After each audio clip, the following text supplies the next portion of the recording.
Hello, everybody. Thank you for hearing us today. My name is Michelle Cotterman, and I am a registered nurse. I came here today to provide public comment regarding the recent attempt by the Ohio Department of Education to usurp state law regarding vaccination exemptions and eligibility for preschool. I am also a mother to 2 children. In 2010, my daughter received a handful of vaccinations that resulted in transient erythematous hives and a very sick child. Most people know that hives are an indication of a future serious allergic reaction.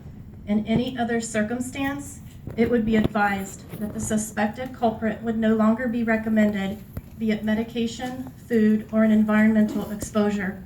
There is no way of knowing which vaccine or which component of the vaccines triggered the allergic reaction, as vaccine excipients are many. There simply is not an allergen sensitivity test for formaldehyde, Triton X, polysorbate 80, various animal RNA DNA, genetically modified human albumin, fetal bovine serum, or various human RNA DNA from aborted fetal tissue. Beyond allergic reactions, we see an ever-increasing number of children with neurodevelopmental disorders, including tics, ADD, ADHD, seizures, and autism. Cutting-edge scientific evidence is pointing to environmental exposures in combination with de novo genetic mutations, but this knowledge has yet to percolate down into medical practice. Our industrial and consumer markets, as well as our regulatory systems, have failed to protect developing brains from toxic chemicals. In 2015, a substantial group of scientists, physicians, and other medical professionals came together to form the project TENDER, targeting environmental neurodevelopmental risks. The purpose was to issue a call to action to reduce widespread exposures to chemicals that interfere with fetal and child brain development. We as a society should be able to take protective action when scientific evidence, whether it be epidemiological, toxicological, or mechanistic, indicates a chemical is of concern and not wait for unequivocal proof that a chemical is causing harm to our children. In the case of vaccines, the only approved absolute contraindication is anaphylaxis, which is a life-threatening allergic response. My daughter does not qualify for a medical exemption. Therefore, the only thing standing between her and a potential anaphylactic reaction is me and my conscientious objection to vaccination. Just as a child with a sensitivity to environmental toxins may only be protected by a parent's reason of conscience. For these reasons, and the facts listed above, it is absolutely necessary that a parent retains the right to decline vaccinations that are full of toxic substances, particularly when there is an allergic response or a genetic sensitivity affecting a child's ability to detoxify from environmental exposures, including vaccination. If the Ohio Department of Education and Job and Family Services are working on language to submit to the biennial budget that would change our state law regarding vaccination and exemptions, I want to be a part of that conversation. As a stakeholder with the greatest potential for loss as a result, the life of my child, I demand to be a part of that conversation. Not only as a voice for myself, but for others in a situation like mine. Any questions for our guest? Ms. Dodd? Well, I think my question's for the department. So you mentioned language that's in the budget. Is the department working on any language to submit to be part of any House bill, current or in the future? Madam Chair, Ms. Dodd, no, we are not. Okay, thank you. I would also like to clarify a point, is that ultimately none of the let's go back to the federal law. None of that would change a parent's right to make decisions about vaccines for their own student. That fundamentally never changes. It's more this cascading relationship about preschool providers, and just to, the issue from a public health perspective is that balance, that the parents that send their students to those settings also have an interest in healthcare protection, and I think the federal government is trying to weigh that, balance those various health-related interests. Ms. Bruns? So this question again, thank you for coming and testifying. It's important information that we need to know about. So my question to Superintendent De Maria, to follow up with what you just said.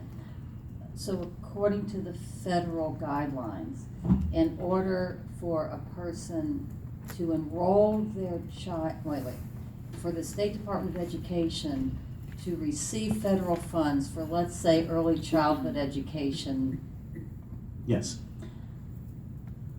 we according to what's going on right now, we would have to have that, we would no longer be able to recognize reason of consciousness in our grant applications to the federal government.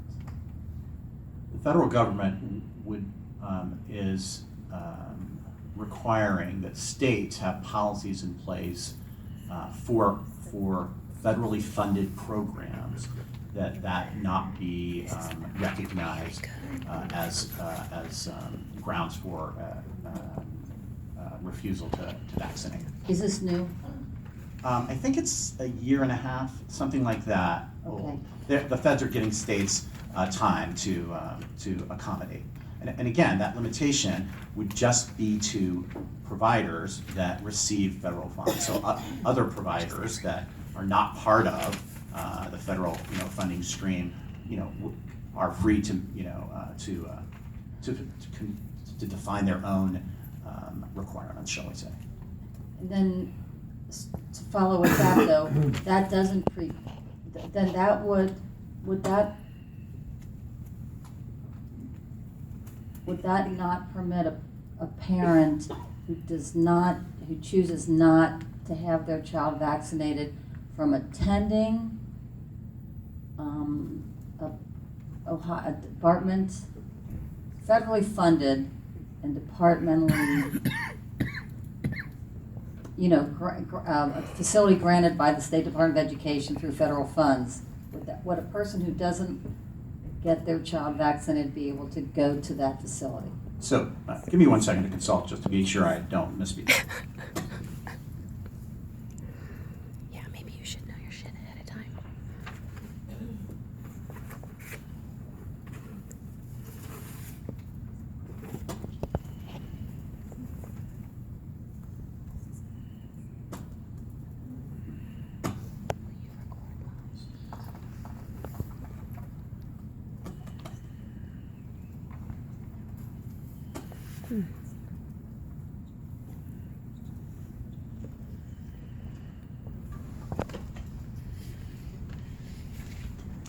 Chair, Ms. Bruns, what I'd like to do is follow up with the board with a memo that lays out some of these issues for better It's elucidation. pretty complicated. Because it seems like it does get more complicated than I'm prepared to, and frankly, that staff is prepared to articulate.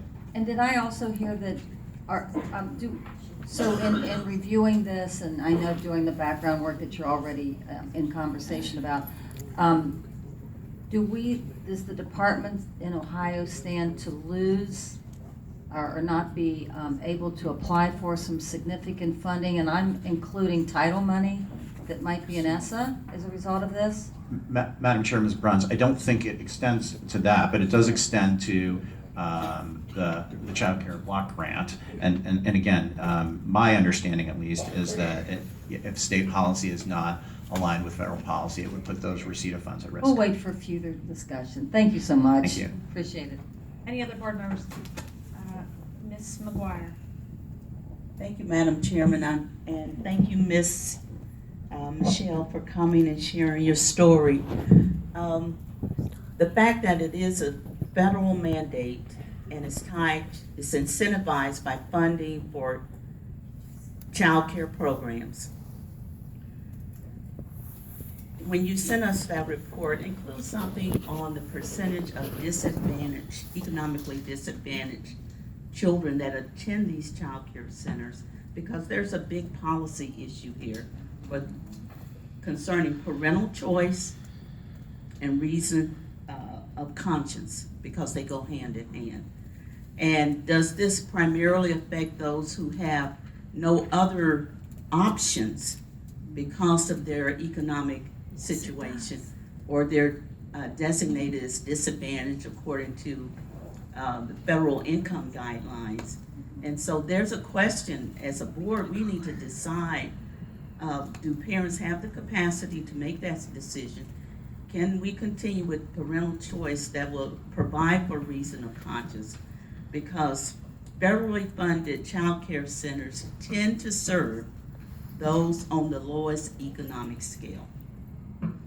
Madam Chair, Ms. McGuire, we certainly can identify that issue as well. Ms. Dodd?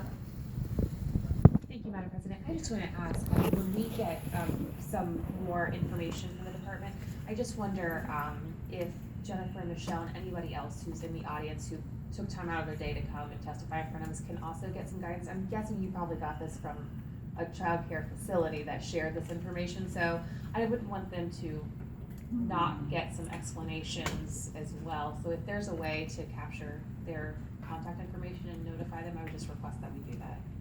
Madam Chair, Ms. Dodd, I believe it's on the form. I'll ask Megan to check, but yes, we can follow up. Thank you. All right, thank you very much.